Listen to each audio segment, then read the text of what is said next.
David Madeira with Hemp Technologies. This is our first house in the United States. It's permitted. What you've just seen is the mixture. The mixture is the most important thing.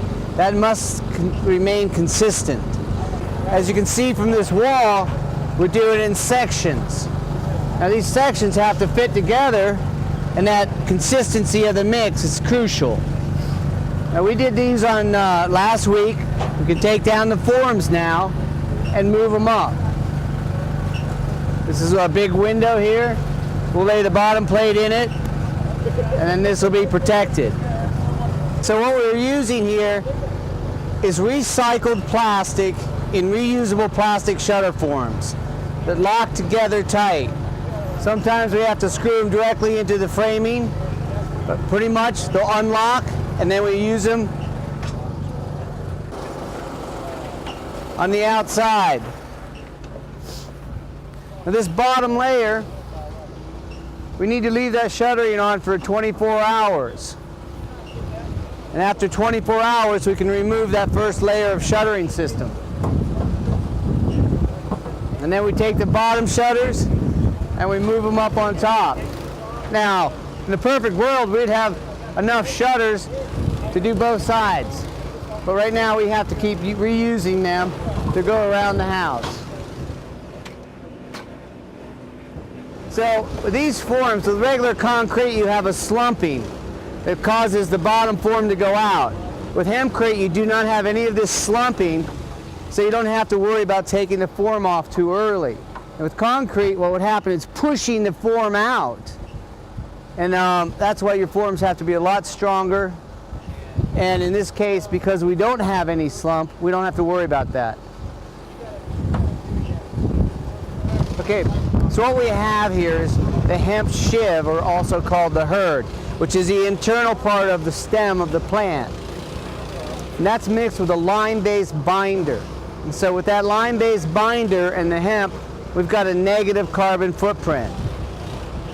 Now the difference between lime and concrete is that lime you don't have to heat up as much. Concrete you have to heat up to almost 3,000 degrees, which takes a lot of energy and does very poorly on the carbon footprint, whereas lime does much, much better. Now this binder, using the lime and the Hempcrete together, you have a breathable wall, but yet air doesn't pass through, so you have a much more thermodynamic situation.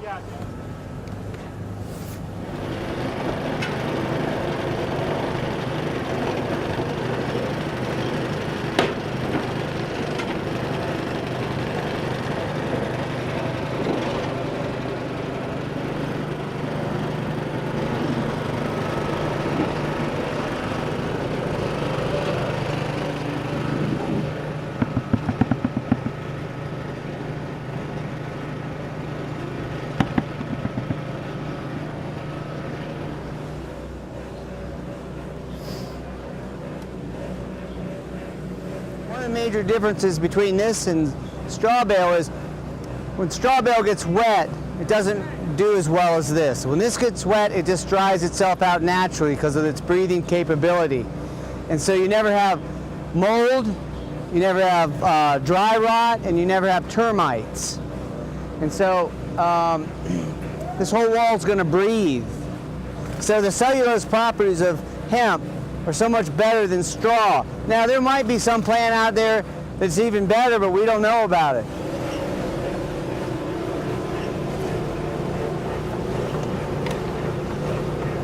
Basically what this does is, because of the lime-based binder, not only does it have a carbon negative footprint, it will pull carbon dioxide out of the air after the house is built, because the lime is trying to go back to being a rock, and it needs carbon dioxide to do that. That means this wall is going to get harder and harder and harder. Over time, it's going to petrify. So these walls will last for thousands of years, not 40 years like what we're used to building.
You're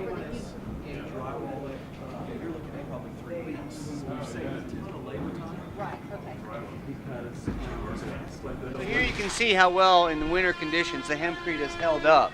We've had freezing down to 8 degrees Fahrenheit here, back up to 32, back down.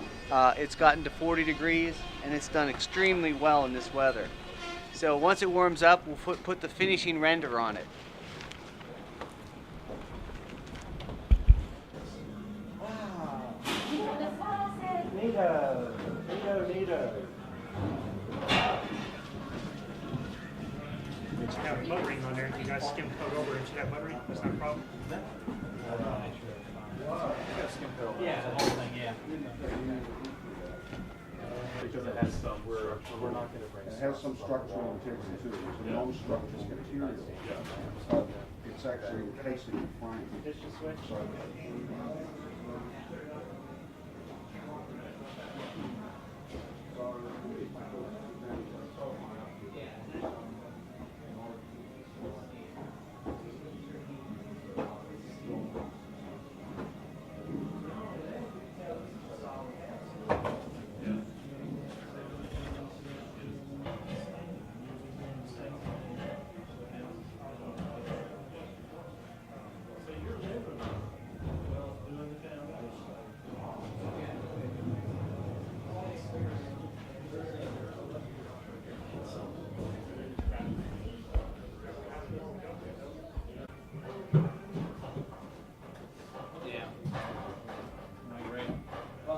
Which one was it before?